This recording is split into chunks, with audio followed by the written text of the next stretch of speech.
Jumamosi asubuhi njema kutoka Jeffersonville, Indiana. Nilikuwa nikisikiliza podcast ya asubuhi ya leo, habari za asubuhi marafiki, kutoka Voice of God Recordings. Pakua app ya Lifeline kwenye www.branham.org/en/apps. Vipindi vya hivi karibuni, taarifa ya shuhuda za binafsi na mamia ya maelfu ya vitabu vya ujumbe na makumi elfu ya Agapao tablet zilizotengenezwa na Voice of God Recordings na kisha kutumwa katika nchi za ng'ambo. Tunajua hakika kuwa Mungu alimthibitisha mtu mmoja akiwa na nguzo ya moto ikining'inia kichwani pake katika wakati huu. Mimi Yesu nimemtuma malaika wangu kuwashuhudia ninyi mambo hayo katika makanisa. Hebu basi na tuungane na Yesu Kristo kumweka malaika wa saba katika makanisa yetu na majumbani mwetu. Sasa hii hapa barua ya tai wanakusanyika pamoja kutoka maskani ya Branham. Wapendwa wanatai, palipo na mzoga, hapo ndipo bibi harusi watakapokusanyika. Na kwetu sisi kuna mahali pamoja tu pakamilifu tunapoweza kuipata hiyo nyama mbichi ya mana, kwa kubonyeza play na kuisikia sauti ya Mungu iliyo kwenye kanda. Nena kuhusu mana mpya. Je, hivi tunaweza hata kuanza kuwazia kile tulicho nacho katika ncha za vidole vyetu? Sauti halisi ya Mungu ikizungumza na bibi harusi wake mpendwa kwenye kanda, ambapo hakuna kubahatisha, hakuna kushangaa, hakuna kuoji wala kutilia shaka. Kile tunachokisikia ni Mungu akitumia sauti ya mwanadamu kunena, Bwana asema hivi kwa bibi harusi wake.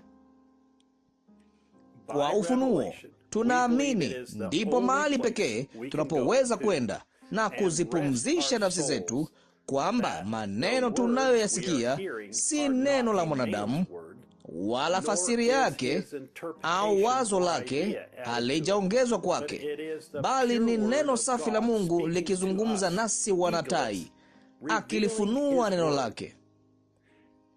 Tunashiriki kwenye neno, tunalisoma neno lake katika Biblia zetu. Hata tunawasikia watu waliowekwa wakfu na kuitwa, waliojazwa na Roho wake Mtakatifu, wakilinukuu na kulihubiri neno la Mungu. Bali katika wakati wetu, Mungu ameandaa mahali ambapo sisi tunaweza kulisikia neno lake kamilifu likinenwa kwa kubonyeza play. Baba hata yeye anampa bibi harusi wake fursa ya kuuliza maswali yaliyokuwa mioyoni mwetu, ili tupate jibu lililo kamilifu. Je, Shetani anaweza kutumia karama za lugha au ya unabii katika mtu aliye na Roho Mtakatifu? Yesu alimaanisha nini katika Mathayo 12 mstari wa 32? Tafadhali fafanua Wakorintho wa kwanza sura 13 mstari wa 8 hadi wa 12. Je, wanawake wanaruhusiwa kufanya kazi katika mahali pa umma hali wakiwa na waume wenye afya na watoto? Je, ni kosa kwa mwanamke kusokota nywele zake? Mungu ameandaa njia nyingi sana za kumbariki na kumtia nguvu bibi harusi wake, lakini kuna mahali pamoja tu yeye alipopaandaa, ambapo bibi harusi wake wanaweza kuwa na ujasiri 100% kuwa kile wanachokisikia ni neno lake kamilifu. Chemichemi moja ya maji ya uzima, ambapo wanatai wanapoweza kunywa, ambapo hakuna uwezekano wa vimelea vyovyote. Bonyeza play. Ninakualika uje kunywa kutoka kwenye chemichemi hiyo Jumapili hii saa 6 mchana masaa Jeffersonville, ni saa 2 usiku Afrika Mashariki, ambapo tutasikia 64-0823 maswali na majibu sehemu ya pili. Ndugu Joseph Branham. Hii inahitimisha barua kutoka kwenye www.branham.org/en/WhatsApp. Hadi wakati mwingine, Mungu akubariki na shalom. www.branham.org na www.svfellowship.info.